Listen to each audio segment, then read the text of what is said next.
If you have any questions about Zoom or require technical assistance, please feel free to privately message TF Kavya Rizal for help using the chat box.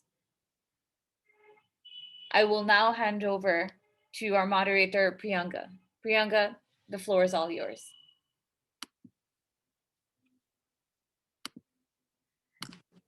Thank you, Kava. Well, welcome everyone. Good afternoon. Aibawan, Wanakkam, Assalamualaikum. We have an interesting session this afternoon, a distinguished panel of speakers, and then we will have a breakout session, and then come back into the plenary. What we are hoping to do in the next 2 hours is to engage with each other, to reflect on progress, challenges, and opportunities relating to business and human rights in Sri Lanka, and identify country-specific needs in progressing the business and human rights framework, and how we can collectively develop and contribute to ideas for a country roadmap. The format for today will involve each of the speakers making some opening remarks for about 6 minutes each. And then we will go into a breakout session, 4 breakout rooms that will be moderated by 4 of our moderators. That will involve around 30 minutes of discussion, and the moderators will take you through what areas of discussion to focus on and elaborate on. Then we will come back into the plenary, report the findings, and then conclude. As you know, business and human rights remains an important area and a challenging area. For Sri Lanka, a country that's transitioning towards middle income status, that has a range of development priorities, like many places, having to negotiate both opportunities and challenges, including around debt, the immediacy of COVID-19 and recovery, conflict and legacy of conflict, our geographic and geopolitical positioning feeds into a lot of how we might seek to leverage business opportunities. And so there are many, many things for us to think about and reflect as a current context. In the last few years, we have seen a range of actors working in this area to advance initiatives, UN Global Compact, civil society organizations. There is a National Action Plan on Human Rights, which might have identify opportunities to take further should others wish to think about developing a national action plan for business and human rights. I will conclude my context setting in that way, and the sooner I finish saying things, the sooner we listen to our speakers. And may I then invite Professor Deepika Udagama, Professor of Law at the University of Peradeniya and former chair of the Human Rights Commission of Sri Lanka. Thank you, Professor. Thank you very much, Priyanka. And first, let me thank all the organizers of this forum, and in particular, the UN Working Group on Business and Human Rights, which has over the years since its initial appointment or establishment been very quite intrepid, I must say, in its efforts to promote this whole idea of the nexus between business sector and human rights, the work that was begun by the earlier or the former subcommission, UN subcommission on human rights. Now I've been asked to provide a profile of Sri Lanka in regard to business and human rights, and to map very briefly the challenges and the possibilities. So in terms of the linkage between business and human rights, I think it's become quite clear to the public of the importance of the private sector being a duty bearer when it comes to rights and responsibilities, because like in many countries in the world, the private sector is the largest employer according to 2020 central bank statistics. There are 43% public sector employees versus 15% in the public sector, and then own account workers 32.5%. So if you take the private sector employees and if you look at the own account workers, many of whom I'm sure are working in the informal sector rather than being self-employed, it's about 75% altogether. So that's a huge amount. So is there adequate protection to the workers when you look at it from a rights perspective?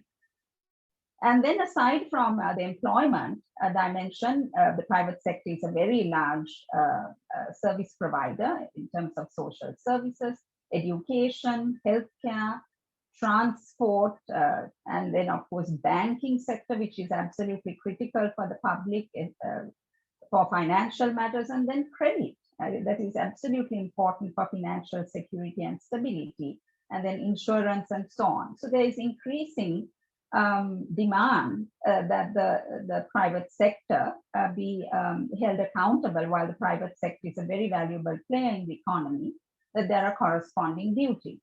Now, the challenges I would say is that thus far, given the sort of the cycles of violence Sri Lanka has been through, the human rights discourse in the country is still quite fixated on civil and political rights and on responsibility of the state sector, which is, I mean, one has to expect it because it's after all the state that is overall responsible for the human rights situation in the country. The economic and social rights sort of consciousness and debate is emerging as quite a powerful one, so that is something positive. The other challenge I would say is that when it comes to judicial remedies for violation of human rights, the Supreme Court has exclusive jurisdiction, so it's not a devolved jurisdiction, it's exclusive jurisdiction of the Supreme Court. And the Supreme Court does not have any powers. The Supreme Court human rights jurisdiction does not cover the private sector. So there's no horizontal application of the fundamental rights or human rights jurisdiction of the court. So there is also in the public consciousness a sense that even if you hold morally you hold the business sector responsible for abusers, still you can't get a judicial remedy. Hence, of course, we can focus on non-judicial remedies. And so, for example, the Human Rights Commission of the country had the same fetter because its mandate is limited to actions or inactions on the part of public actors. And I think on the part of the corporate sector, the business sector, the discussion is still very much focused on corporate social responsibility. Of course, we did realize about 2 years ago when there was a very, very interesting, very useful forum organized in Colombo in collaboration with the working group UNDP and the Human Rights Commission, that some of the larger business houses are becoming quite focused on business and human rights nexus. But by and large, I think in Sri Lanka, the focus is still on corporate social responsibility, and that also, this is my personal viewpoint, it's rather superficial. So there is much more work to be done in this regard. And as I said, public awareness of the role of the commercial sector as a duty bearer is quite minimal. There is still a sense that the private sector is immune from any sort of action which can hold the private sector responsible for human rights abusers. On the positive side, however, there is litigation. There has been litigation where people, the members of the public have tried and sometimes very successfully vindicated rights relating to the environment. There is an extremely robust civic culture emerging in regard to environmental protection.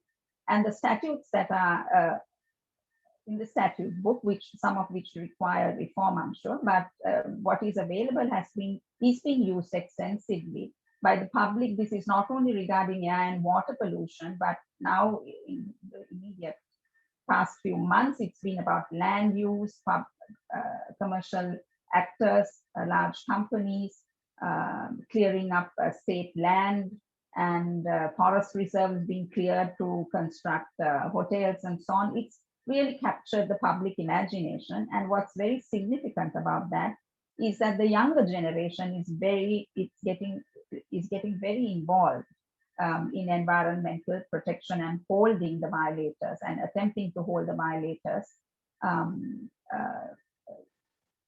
to face their responsibilities. Of course, the other is litigation regarding labor, but here there is a limitation in that the private sector, you cannot take action against the private sector for violation of fundamental rights in regard to labor. So, for example, discrimination against women or a particular community, you just can't take action as discrimination. So for unfair dismissal and so on and so forth, there has been very extensive use of the labor tribunals and so on. And then consumer protection laws have been used, not to the extent that one would expect. We are still not very robust consumers in that regard, but the consumer protection laws are being used to some extent.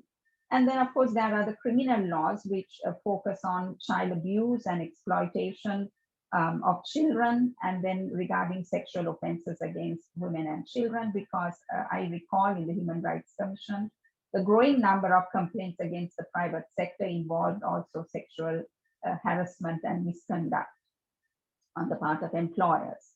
And I would say the use of delictual responsibility is somewhat marginal in Sri Lanka.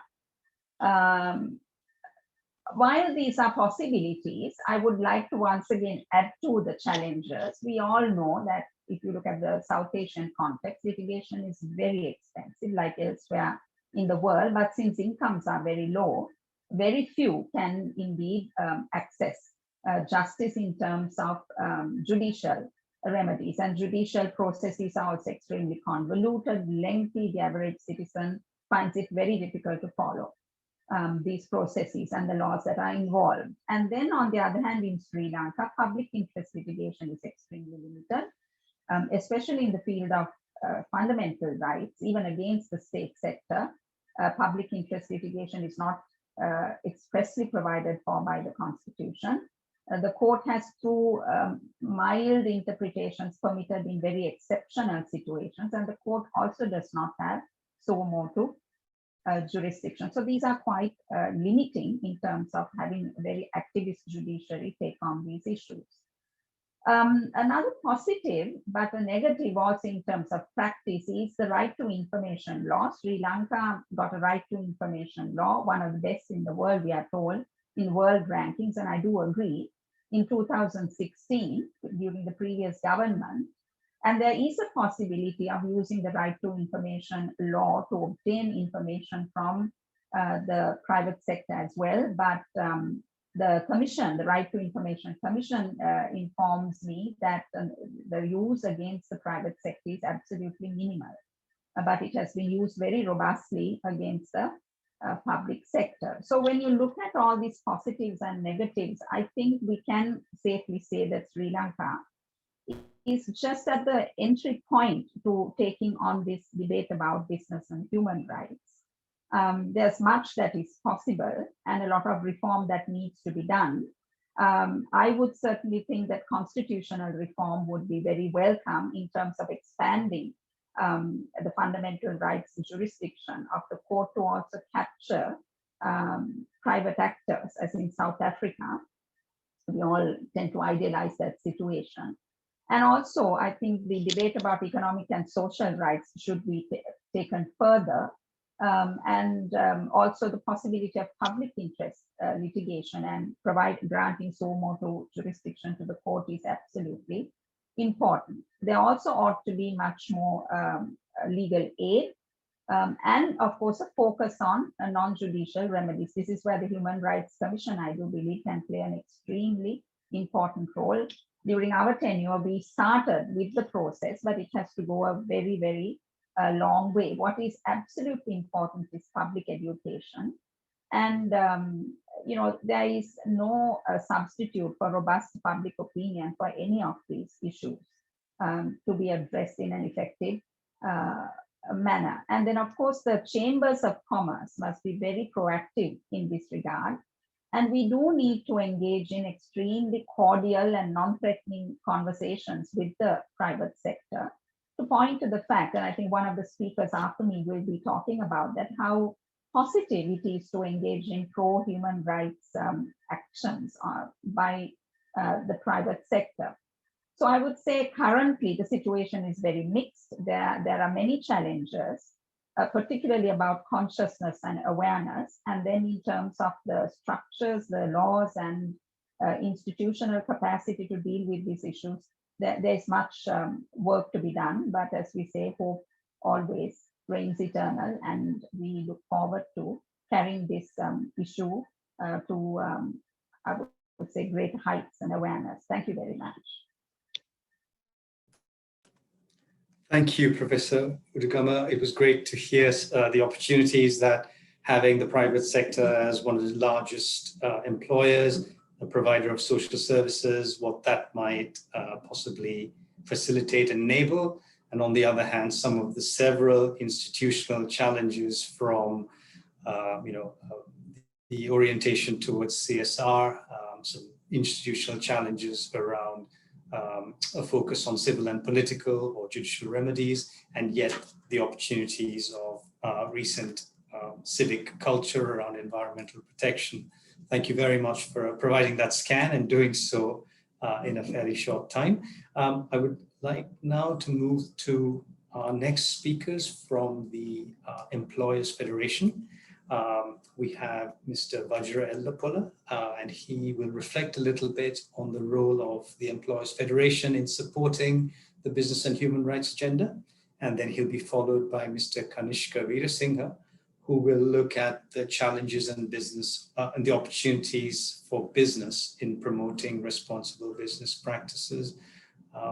Vajra, could we start with you? And may I just invite you both to try and keep to 6 to 7 minutes between both of you. Thank you.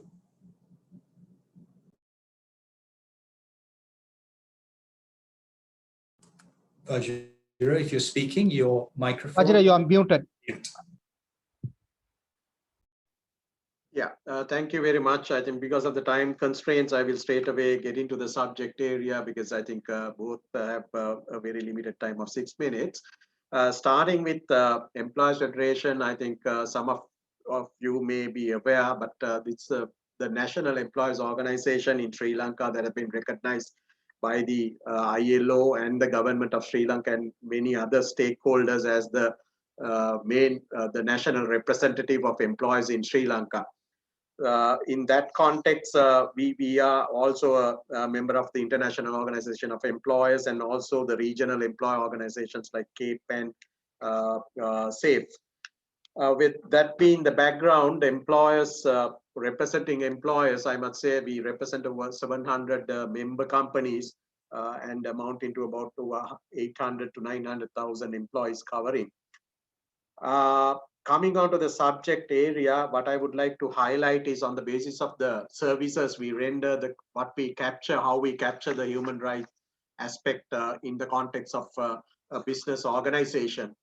So if you look at the areas of the services we render on the basis of responsible business initiatives, we have our training arm, which captures mainly and guides and advise our member companies in the areas of industry relations and labor law. So in that context, we go further and we have a training arm where we train our member companies, guiding them with or enlighten them on the law and as to how they should set about in being a responsible and a good employer and a model that can be emulated by any other organization. In that context, also, we have our solutions unit, HR solutions unit, where we guide our members with regard to due diligence in employment and HR and labor law compliance audits. Gender audits, we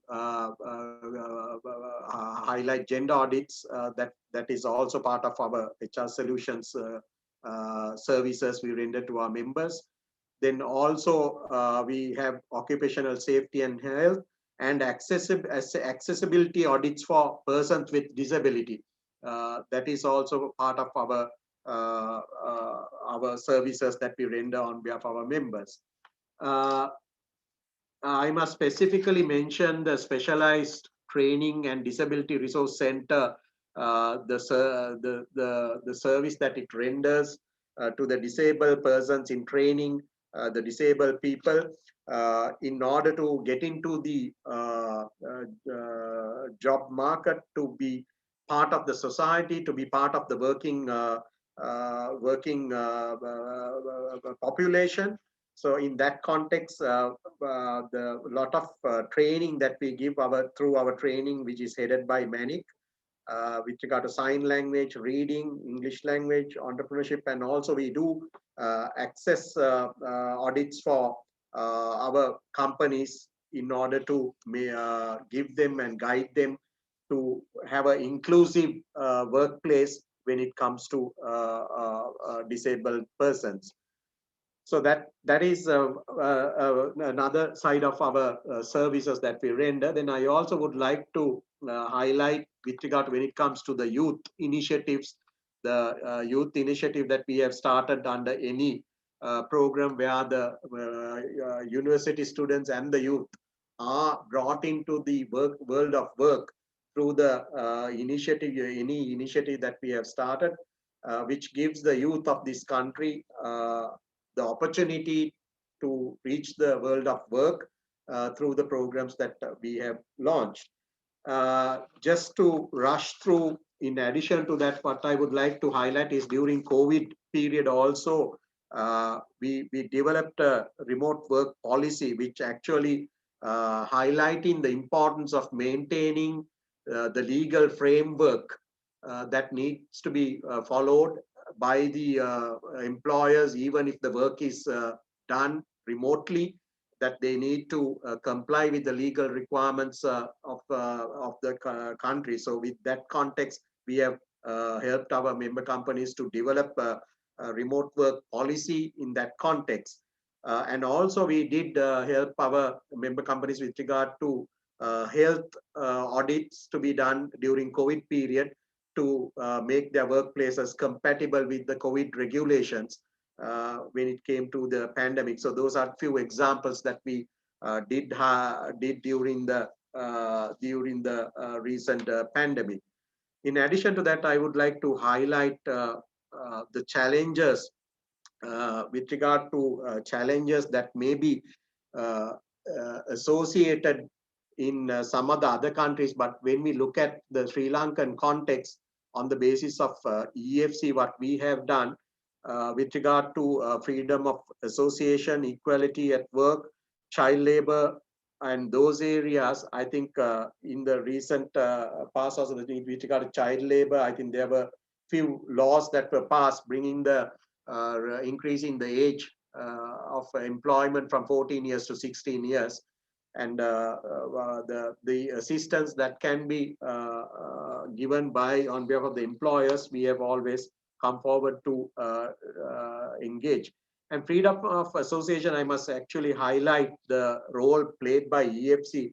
And we are the only organization that sign more than 30 to 40 collective agreements each year, and always given during a given year, we will always have about 100 collective agreements which are in operation. So in that context, the collective bargaining and the freedom of association, the legal requirements we have encouraged our members to engage, and by practice we have engaged in those aspects, and we can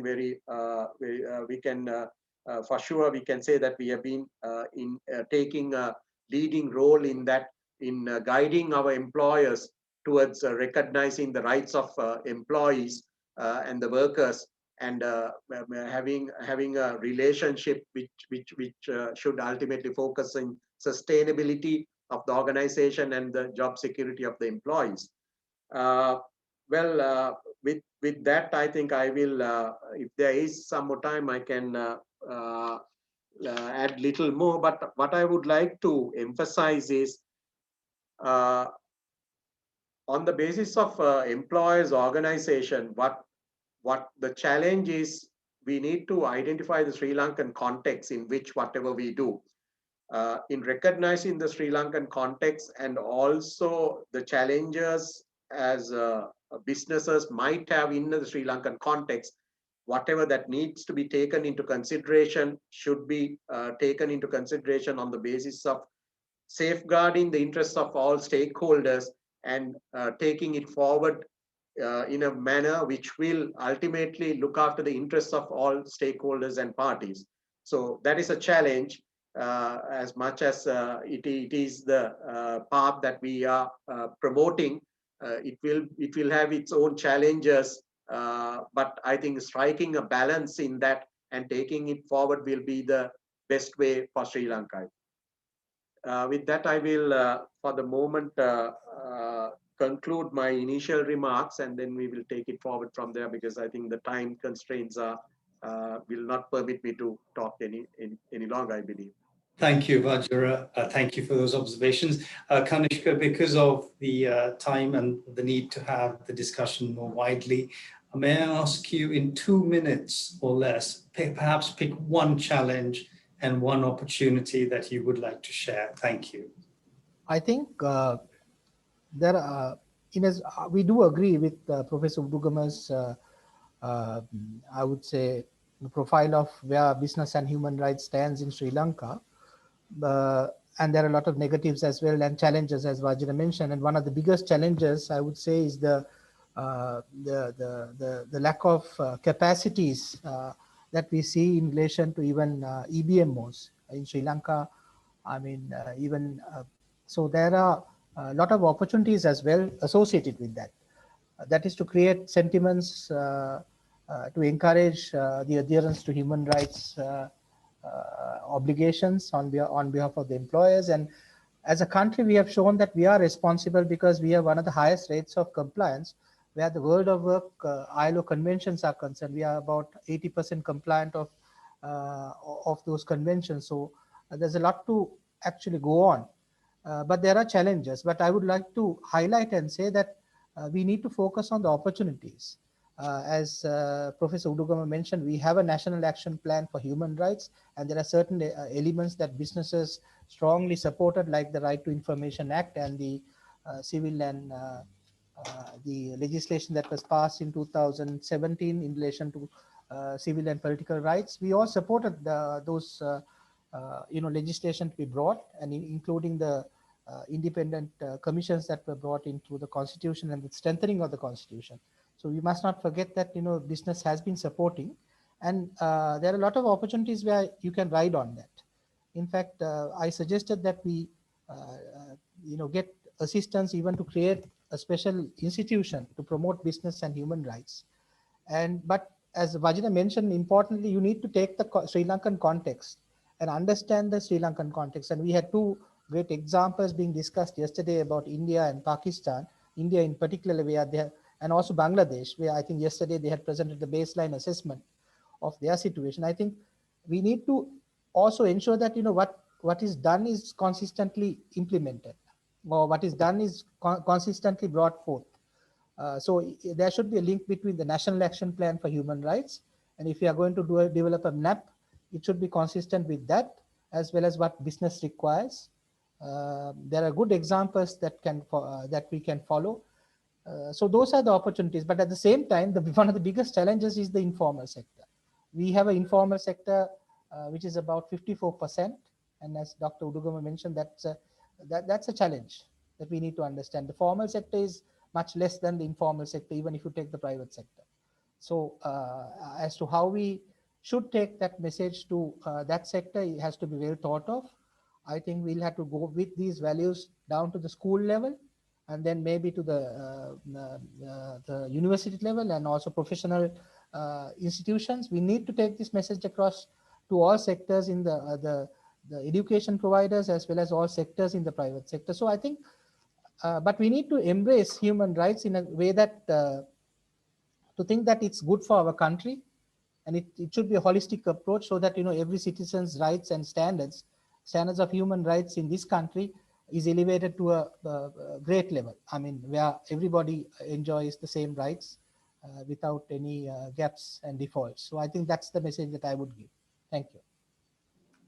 Thank you, Kanishka.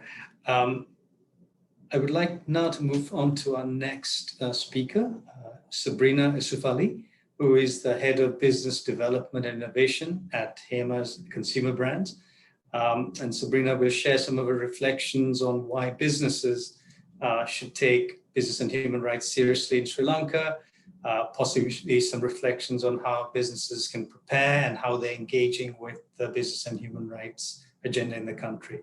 Sabrina, over to you. Thank you. Thanks, Priyanka, and thanks UNDP for sort of convening us on what I think is a really important topic that requires a lot of collaboration between both the private sector, CSOs and government. So really I want to split my thoughts into two halves. One, why should a business care? And two, assuming they care, what can they do about it? So ESG frameworks really have been gaining a lot of traction within the private sector, where, increasingly, at least, if you look at regionally and even in sort of Western countries, increasingly companies have had to defend their performance sort of beyond a balance sheet, right? So, companies are really pushed to define, how they're changing the world in terms of sustainability and ethical practices. And so this conversation, has really shaped some of the thinking that happens in the boardroom. And so if I sort of take it a little closer to home, HEMA's, to some degree has always incorporated these practices. We're a consumer and healthcare company, so generally hardwired to take ethical practices and sustainability seriously. But, jumping off of Professor Udgama's point around sort of CSR and where we felt that that really limited the extent to which we could pioneer transformative change, we started asking ourselves, what if we embedded ESG frameworks into how we work? Not just, the charity that we do as a company, but, how does the business act or think differently if we embed ESG, within the core of our operations? What if we use it as a framework to assess our portfolio decisions and discussions? And we did that, exercise about 2 years ago. So what I thought I'll do today is share a little bit about, how I think it has really unlocked value for the business. And something I was personally really encouraged by when we 2 years on, is that when we were initially sort of talking about ESG, that was sort of intuitively something that I felt was good. But I was a little skeptical as to, how much it could really unlock business value, right? So, but what I found is that 2 years later, it really has created significant value for the business. And so sort of this idea that purpose and profit are diametrically opposed is not entirely true. In fact, it not just created value for the business, but I think it has significantly enhanced the business's sort of value proposition. So it really has created value for us in 4 ways. The first way is that it's enabled the company and companies that sort of incorporate ESG probably face similar situations, in which it's enabled us to attract investment. ESG investing has experienced a huge surge in the last 5 years, and HEMA's is a publicly listed company. So, increasingly, we feel that there's a heightened sort of scrutiny on the social, governmental, and consumer sort of attention on the broad impact that we make to society. So one, assuming you put ESG at the core of your operations and live that in terms of, how you align your portfolio, there's a good chance that investment will follow. Secondly, it facilitates top line growth. particularly consumer-facing companies, are really able to attract a lot more attention, a lot more sort of consumer pull by virtue of the fact that they are, more sustainable, and they value inclusivity and diversity. And what we've realized, so I work on the consumer goods side of the business, and younger consumers are much more discerning about the products that they buy.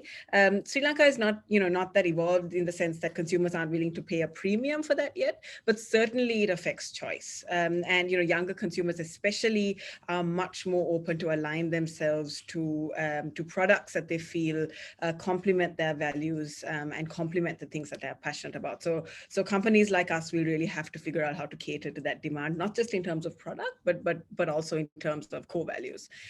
3 is cost reduction. Very simply, if you even save 30% of energy and water, that comes directly to the bottom line. I don't need to explain why that's important to a business. Fourthly, and this is probably the thing that most shocked me, and that just the degree to which having ESG at the core of your sort of beating heart really changes your employee productivity. We found that it really boosted employee motivation. We've been able to attract talent because, by virtue of the fact that, we're really putting our social credibility at the fore of, why we work.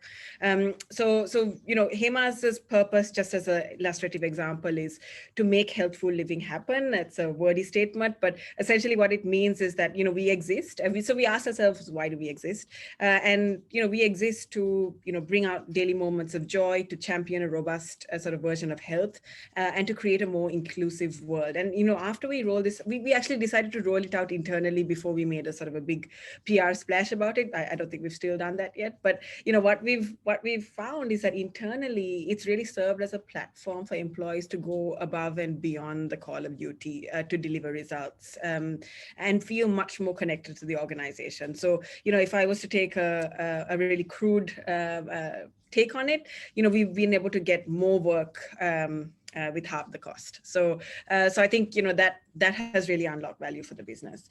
So how can businesses prepare and how can businesses really utilize ESG and make it core to their operations? Because to really unlock value, you have to live it, right? It's not just a PR statement. It's not just an advertising campaign. It's not a CSR project. It has to sort of be embedded within how the organization works and thinks. So my suggestions are, 1, create a baseline. What gets measured gets done. And, even though the results are shocking and uncomfortable, I think, every business should have a good idea of where they stand in relation to where they need to be. Secondly is make it a boardroom conversation. Very often I've heard human rights issues or ESG issues being fringe to the business, or it's, someone really low down the value chain, that's his responsibility. And it really doesn't get the due priority that it deserves. So my recommendation is, make it a core part of what gets discussed at a boardroom level, make it a CEO's key priorities, put that sort of in his or her goals. And it really becomes then over time a yardstick against which the health of a business gets measured. Thirdly, recruit for it, because in interviews we often don't probe the people that are, we don't probe for value alignment, right? So I think what we've discovered is by asking the purpose-driven questions or by asking the questions around how does this person actually fit with our values around our purpose, it's really enabled us, and I'm sure we'll see the results in a much longer term time frame, but it's really enabled us to create sort of an employee pool that sort of thinks the same, that has the same core values and values that we are able to condition over a period of time. Fourthly, report it publicly, because I think particularly if you're sort of working in a consumer facing company, make it a part of how, and you have a responsibility to make it a part of how consumers make choices that will ultimately benefit the companies that are sort of much more socially responsible than the ones that are not. So it's up to those that are, that are driving the mantle to really change that conversation and change that sort of decision-making parameter in consumers' minds. And, when you start doing it, I'm pretty sure that, our competitors will start to adopt the same. And over time, hopefully we'll create a much more progressive, much more transformative space. And I think the public sector or the private sector has a key role to play in that overall transformation. So I'll leave it there, but I'm sure we can discuss more at the sessions. Thank you, Sabrina. Very, very interesting to hear reflections on how the ideas of embedding the frameworks into the core of the operations, perspectives on why that created value for the organization and also an organization that was an early mover, and some of the tips for how someone can engage and start in this area. Thank you for your comments. I would now like to invite Shirani Asaratna, who is the Managing Director of Sustainability Agenda Private Limited. And we have asked Shirani to share some reflections on the role of Sri Lankan civil society organizations in advancing business and human rights, and whether there are any challenges and opportunities for CSOs. Thank you, Shirani. The floor is yours. Thank you very much, Priyanka, and also UNDP for giving me this opportunity. Unfortunately, I'm not directly representing or in a CSO organization, nor have I ever interacted seriously with them. But in my role, both in the state and also now more increasingly with private sector on sustainability, I deal a lot with civil society organizations. Now, as Professor Udugama said, over the last few maybe years, we've seen an upsurge of CSOs and activities, especially where environmental management is concerned. And BNHR human rights in environmental management has seen quite a significant input from the CSOs. Now, the country is, especially in the private sector or even in the state sector where there's a lot of development going on, the violations of environmental laws and maybe other types of legislation can be quite rampant. And as was mentioned, a large percentage of our private sector companies are small and medium enterprises. So especially in this COVID situation in the last year or so, it has been a huge challenge, not just to actually survive. So looking at complying with some of these regulations and laws and things like that has been a bit of a back burner. So the role of CSOs in this context has been a lot more seen over the last years. And I think, as Sabrina mentioned, some of the larger companies like say Hemas, for example, they have it in their DNA, and they inbuild these sort of human rights issues, the environmental management laws and compliance issues into their main core business. And that is seen in a large number of blue chip companies that Sri Lanka has.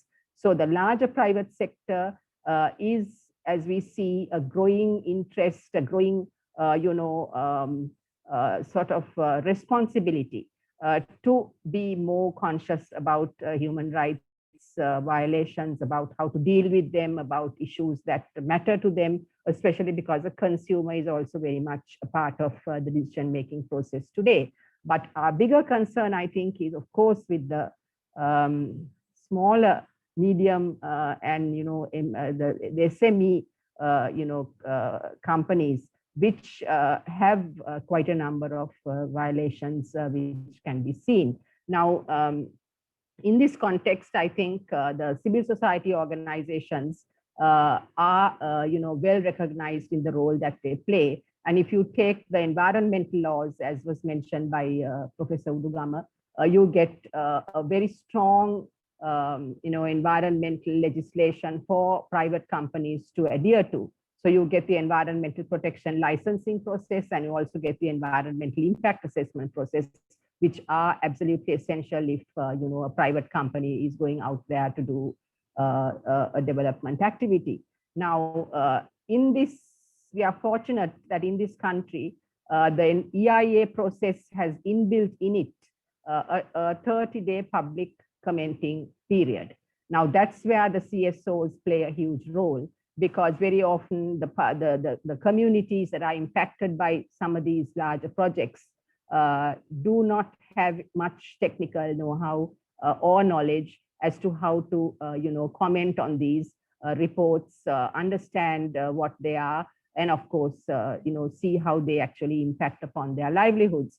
So the CSOs have come forward in this context.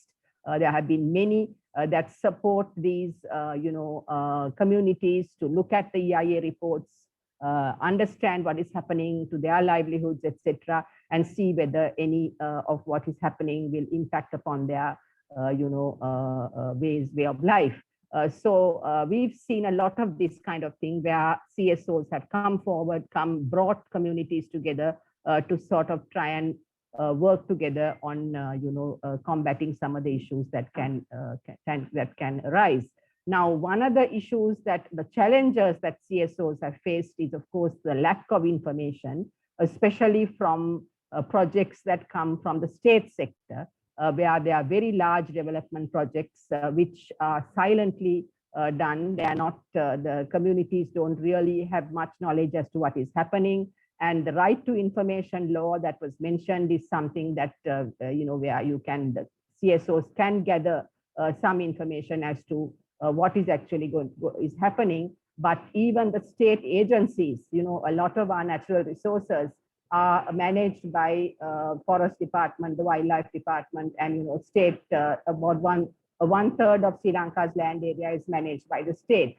So these data sets that are to be generally available to the public are not available, and it's one of the biggest problems that CSOs have in trying to sort of police or watchdog, play the role of watchdog in some of these environmental challenges that are faced by the general public.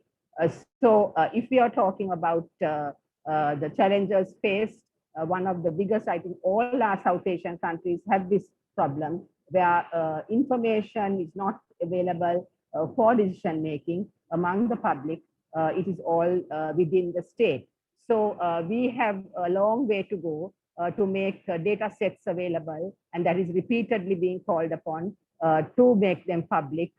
Information about forest resources, information about the wildlife resources, information about projects that have an impact on these are very, and also of course there's ad hoc planning, land use planning. Even though there are many plans, they are not really adhered to, and very ad hoc decisions are taken based on political decisions that are made by changes in government. Policies are not adhered to, and obviously there is issues that can arise. So actually, I think the role of the CSO in today's context is extremely important. It is one of the most important things where the public can rely on to help them in understanding any impacts that may arise with respect to business and human rights violations. They act as police and also play the watchdog role. We have had several instances where even larger companies have been polluting, and there have been a lot of information that has gone out, and the public have got to know what's going on, and the CSOs have played a very important role. So in the policy making, in legislation, in implementation, in monitoring and evaluation, CSOs play a huge role. And I'm not sure if the role they play is recognized by the state in particular. They always feel that it is a huge nuisance. And sometimes it is so because the information that they have is not always correct. So it's absolutely important to stick to science, to stick to facts, to stick to information that is correct before huge activism campaigns, etc., are staged. We've had a lot of cases that have been filed in the courts of Sri Lanka by CSOs on human rights, environmental violations, and also some of them have been quite successful. And we feel that a lot more can be done if the trade unions as well as the CSOs work together in trying to combat this issue. So that is really a quick reflection on the role of the CSOs from me, and perhaps we can take it up when we have discussions further. Thank you. Thank you, Shirani. Thank you for identifying the various and important ways in which civil society has a role to play in taking forward this agenda. I was particularly interested in hearing about the opportunities provided by the public comment period as part of the environmental impact assessment process, and further use of the right to information laws. Thank you for that. And now may I invite our final speaker, Mayanti Pires, who's a business and human rights specialist at UNDP. And Mayanti will share some reflections on the role of international organizations and development partners in supporting the advancement of business and human rights. The floor is yours, Mayanti. Thank you. Thank you, Priyanka. Just let me share my screen quickly. Yes. So I hope you can all see my screen. So thank you once again. I will, like Priyanka mentioned, very briefly touch on the role of development partners, also talk a little bit about the work UNDP is doing together with other actors in this area. So as I think Professor Udagama gave us a very good background to the context of human rights, as well as the role businesses and private sector plays. But just to touch on it very briefly, we have seen through the years how this agenda has been growing. There's increasing sort of attention as well as involvement of actors coming from the state, private sector, policymakers, and civil society. And all of these actors sort of acknowledge that in order for the country to sort of stay ahead of the curve, remain competitive, and compliant with our neighbors in the region, we need to sort of align to international standards, and the UN guiding principles being one of them. So forward-looking businesses today, of course, the larger ones, as we have already heard from, as well as the smaller, SMEs, have a responsibility and are looking at moving beyond, their corporate social responsibility practices. So how do they actually ensure that human rights are respected, not just in their direct labor force and employees, but across their supply chains? And also then analyzing their human rights risks, and let's say in a context that they might sort of negatively impact it, then putting in place mechanisms to address these sort of impacts. So how do development partners and other international organizations working in this area come in?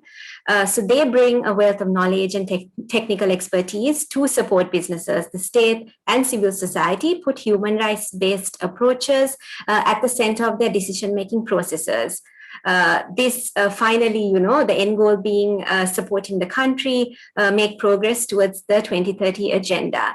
It's also important to sort of make note that, the 2030 agenda recognizes the guiding principles on business and human rights as a means of implementation.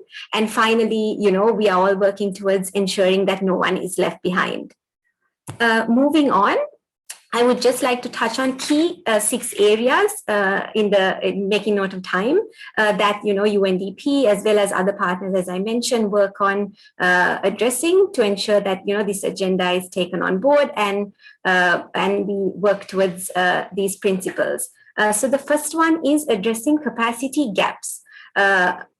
Usually a lot of instances people have seen where among state actors as well as businesses, civil society groups, gaps in capacity have led to the UN guiding principles being not embedded in actions successfully and properly.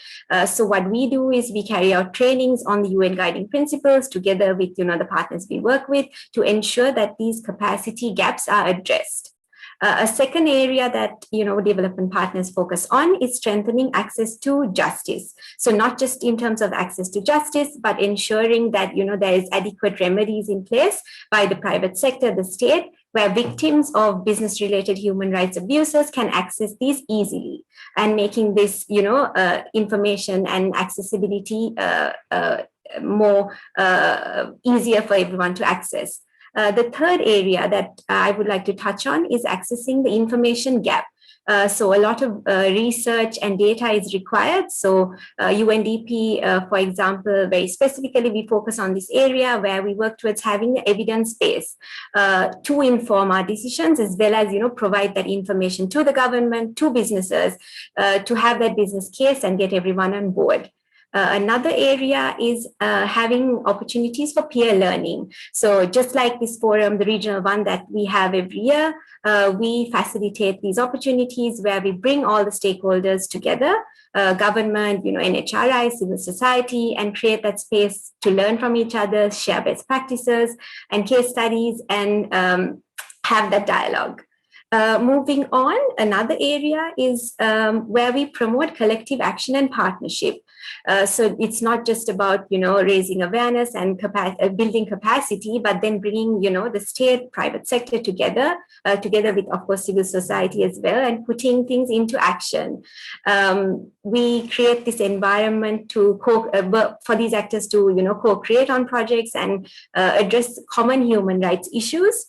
And one example of this is where civil society a few years ago led a lead safe paint movement in Sri Lanka together with the private sector, and was very successful in bringing about change.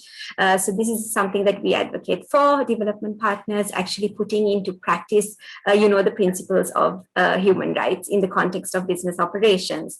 A next area is where we support businesses address their human rights risks. So how do we do this? We train and raise awareness on carrying out human rights due diligence processes. This is another area that UNDP works on specifically. We have a comprehensive guide that we train businesses on, and we support them to, analyze their supply chains and their operations, and embed these principles across their business operations. We also want to take on a more practical approach. So we look at sector-specific human rights due diligence, and that's something that we will be supporting, the government and businesses do, and everyone to come on board and do more successfully. And finally, I would like to just touch on one area where we support the government very specifically on, is to implement policy frameworks that are already in existence that align to the UN guiding principles, so upholding those human rights values in the context of business operations. But then we also advocate for developing and laying the groundwork for having finally a national action plan on business and human rights in Sri Lanka.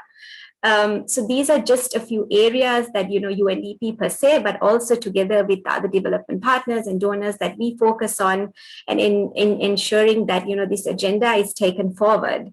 Finally, just my last comment before I wrap up, it's just to say that Sri Lanka needs a renewed discourse on, the UN guiding principles and its relevance to the state and businesses.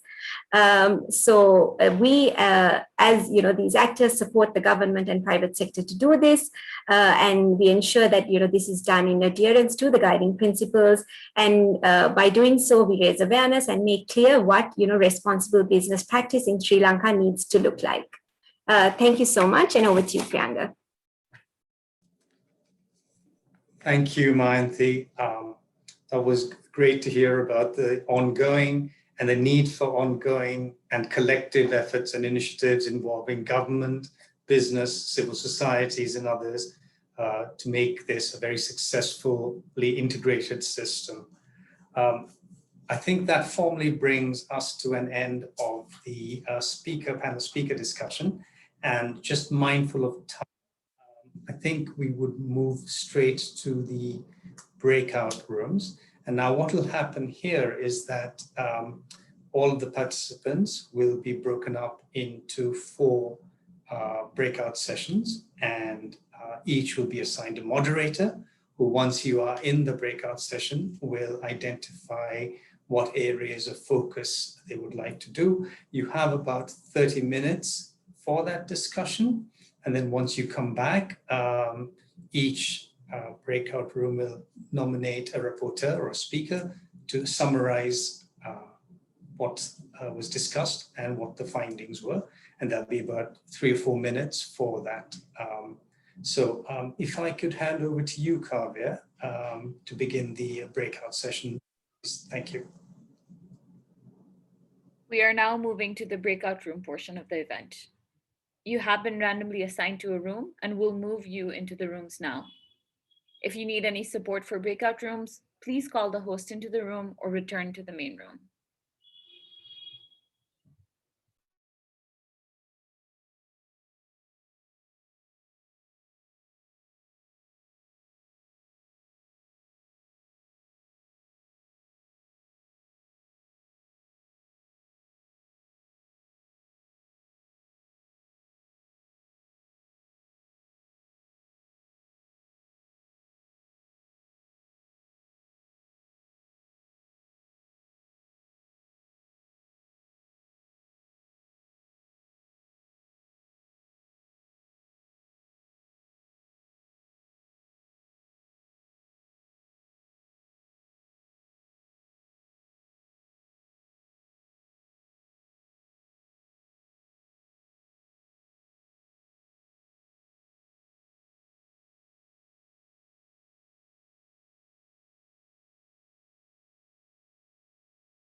Hello all.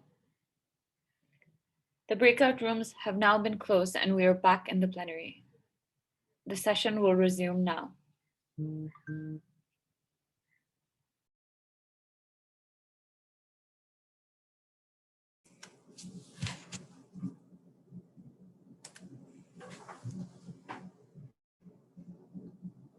Well, thank you everyone for participating in the breakout rooms and for sharing some ideas. May I now invite group one. I know the moderator was Tushani Karunaratne, but if you've appointed a rapporteur to share what your findings and discussions were.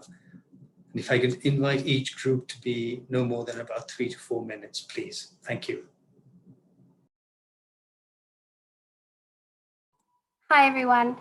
So we haven't appointed a rapporteur, but perhaps Livio, maybe you would like to, I'll share my screen. If Livio would like to jump in, would that be all right?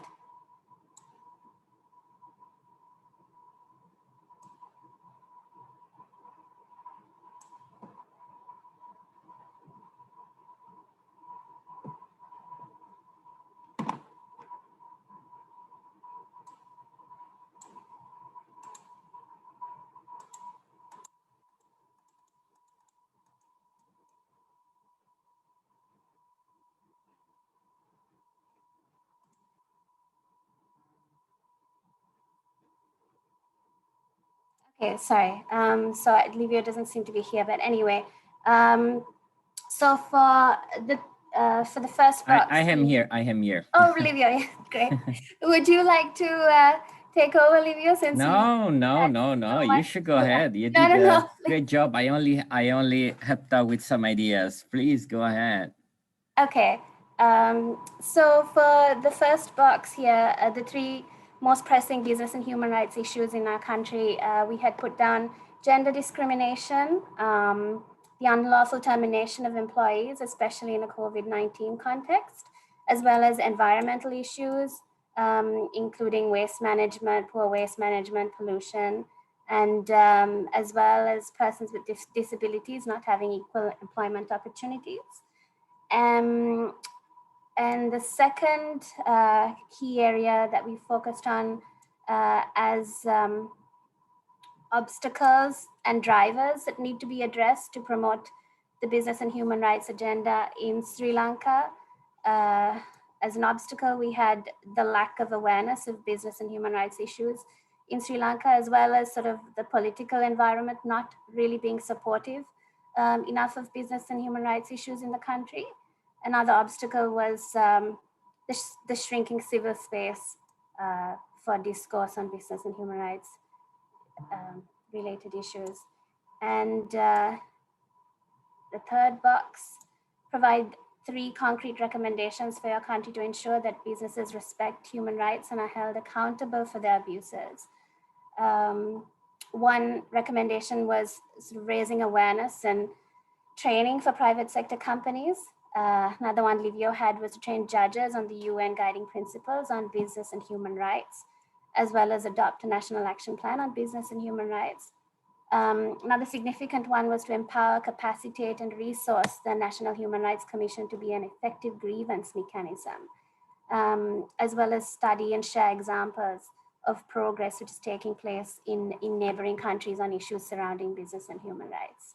And finally, the key stakeholders in our country to promote business and human rights agenda, we had down UN Global Compact Network in Sri Lanka, the EU delegation, government ministries, including Ministry of Justice, Ministries of Trade and Investment, the National Human Rights Commission, Chambers of Commerce, UN agencies, other development partners, civil society actors, and academia.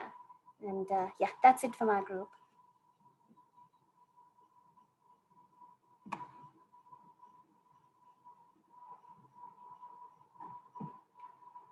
Thank you.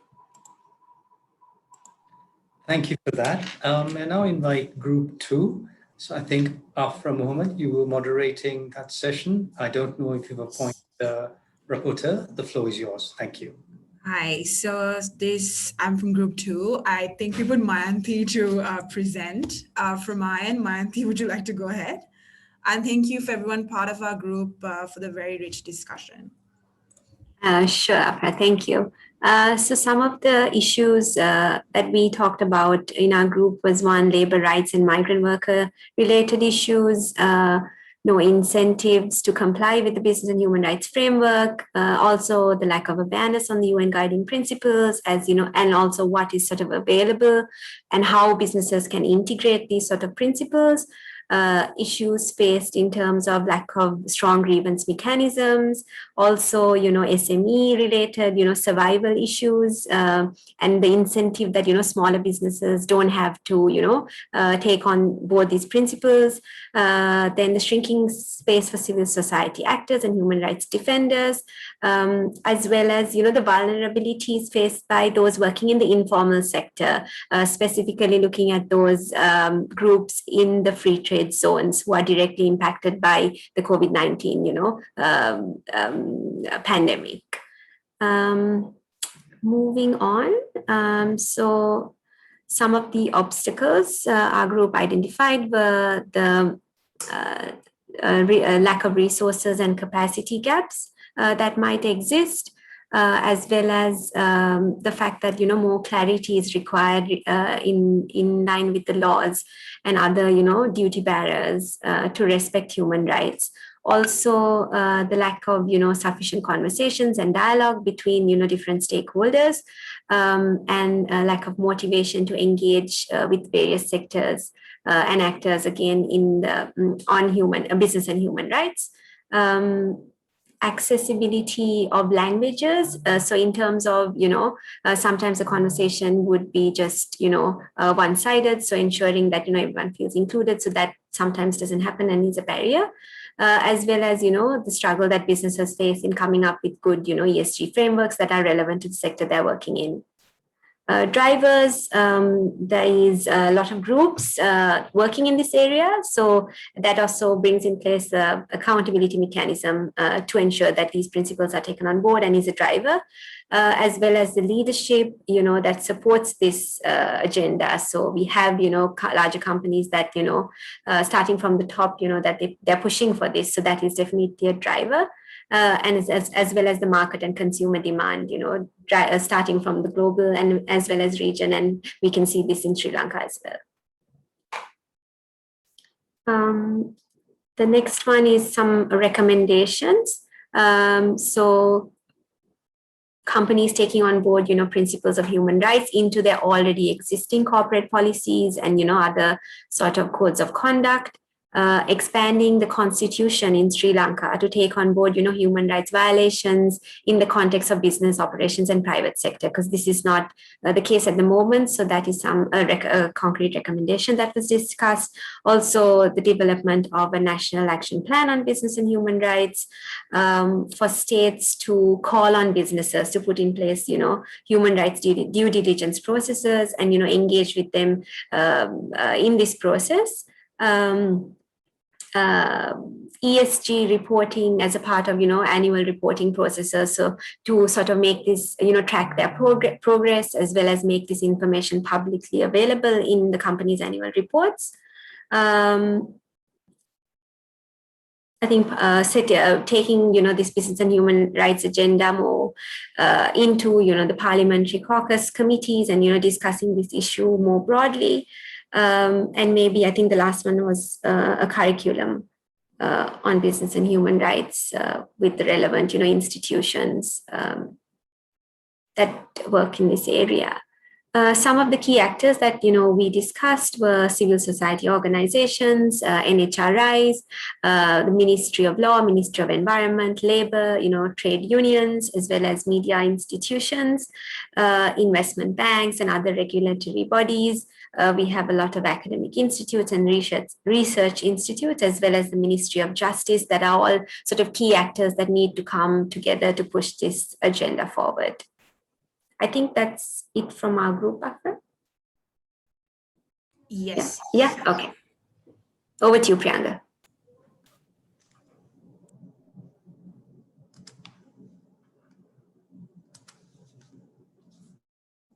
Thank you.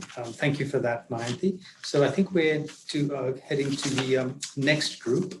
I think that's group 3, Hakshala. I think you were moderating. The floor is yours if you or your rapporteur would like to report back. Thank you.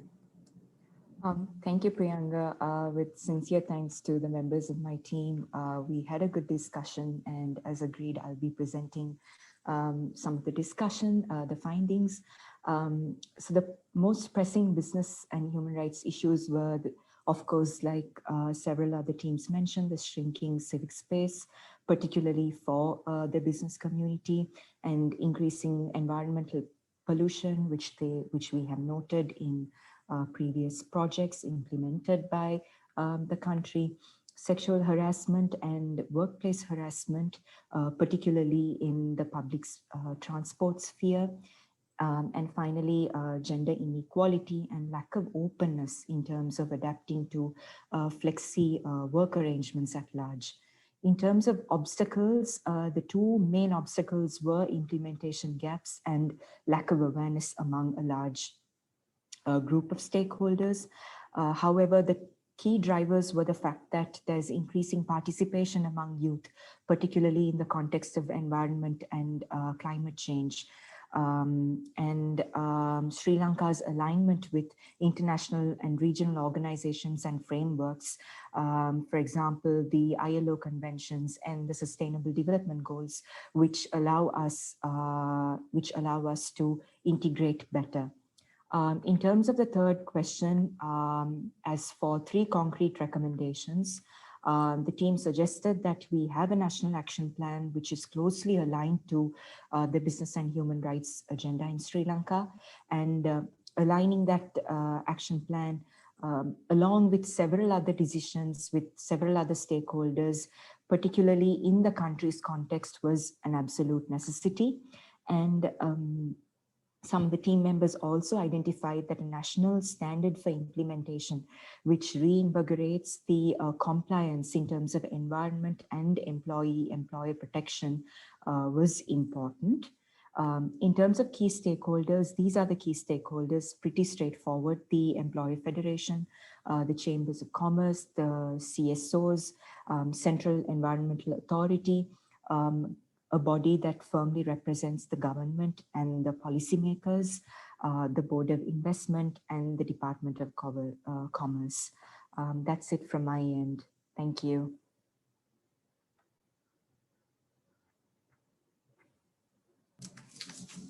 Thank you, Hakshala. If we can now move across to Group 4, being moderated by Rushika Dias. Rushika, if either you or a reporter would like to let us know what your breakout group discussed, please do. Floor is yours. Thank you. Thanks, Priyanka. So we had actually a smaller group. So as agreed, Mehruna will present our findings. I'll share the screen for her to go ahead. Mehruna, can you go ahead? Yes, thank you, Rashika. Thanks. Hello, everyone. So I'll be presenting the discussion and recommendations, all the issues that came up from the group discussion in this group. Rashika, can you please zoom in the board a bit? Sure. Yeah. So regarding the first question, what are the pressing problems of regarding business and human rights in your country? There are three issues that have been brought up during the discussion. Is firstly, there's the South Asian countries are linked to international global chain, and within the chain, there remains a gap regarding the business and human rights issues. Secondly, there is lack of awareness among businesses and the people as well on business and human rights issues. Thirdly, these issues are not sufficiently incorporated into the policy framework and also in the policies of the businesses. The second question was, what are the key obstacles that need to be addressed? Key obstacles and drivers. As the obstacles, the issues that have been highlighted are lack of knowledge regarding business and human rights issues. Secondly, there is a lack of policy framework on these issues in the country. And the drivers are awareness and knowledge. Raising awareness and knowledge, disseminating more knowledge on the business and human rights issues will be a driver for promoting business and human rights in the country. Then making organizations compliant, more compliant and transparent. That would ensure that would be good drivers. The third one is so these are the two issues. Among the stakeholders, those which have been identified are the government, the relevant ministries and state organization, the private sector, the civil society organizations, development organizations and partners, media and the journalists will play a very important role in this area. And the important one is the national human rights institutions. The recommendations that have been placed are integration of business and human rights issues into the policy framework of an organization nationally and of the into the CSR into the policy framework of any businesses and organizations.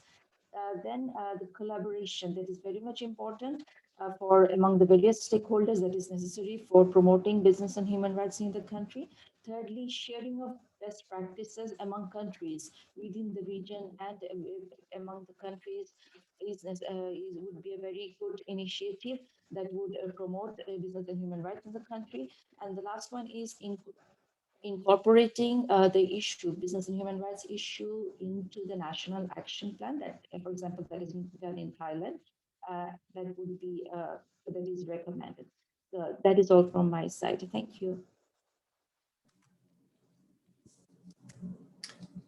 Thank you very much to both of you for providing us with feedback from the last breakout group 4. So with that, I think we've reached the end of the session, and I'm mindful of time, and regrettably, I don't think we're going to have time for a Q&A session. I'm going to quickly recap the findings around key issues, enablers, barriers, and actors. What was very interesting across the 4 groups were often the commonality. So for instance, identifying unawareness or the no incentives to comply as some of the key issues. And then there were particular examples, important examples around gender discrimination, environmental issues, access of employment for persons with disabilities and so on. And a recognition that the human rights framework, business and human rights frameworks not being integrated into policy is a significant issue. That slides into obstacles as well. Again, picking up the idea of lack of awareness. Some observe that the political environment may not be supportive to the actual framework per se, and identifying a shrinking civic space. The enablers and the recommendations were also very similar. I think one of the common ones across all four groups was the development or the desirability of a national action plan on specific to business and human rights, and then a range of other options around awareness raising and training, better reporting, integrating business and human rights into policy frameworks, the idea of collaborating across different sectors, different groups, sharing good practices, and so on. And likewise, when we come to the actors, terrific to see most of the groups identify government having a key role. And of course, there were specific ministries that the different groups identified, and collaboration and coordination between ministries.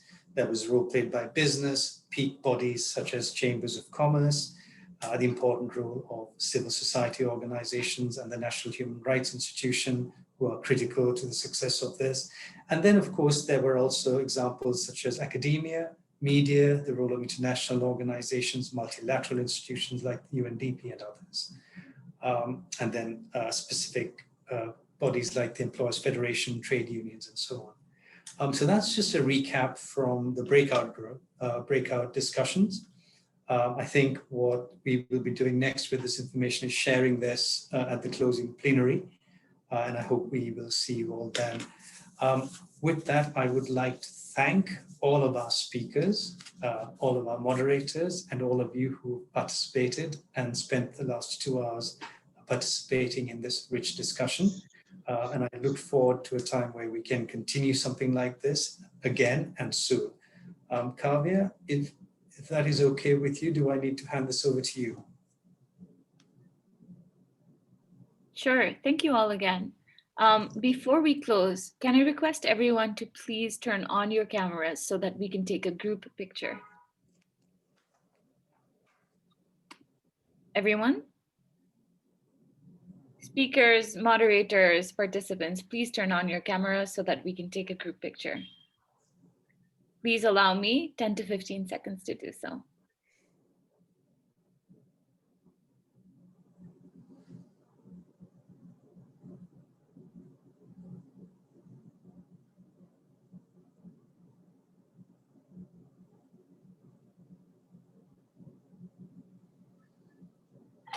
All right. Thank you, everybody. This concludes the session. Thank you again, and have a wonderful rest of the day. Thank you all. Thank you. Thank you very much. Good afternoon. Thank you.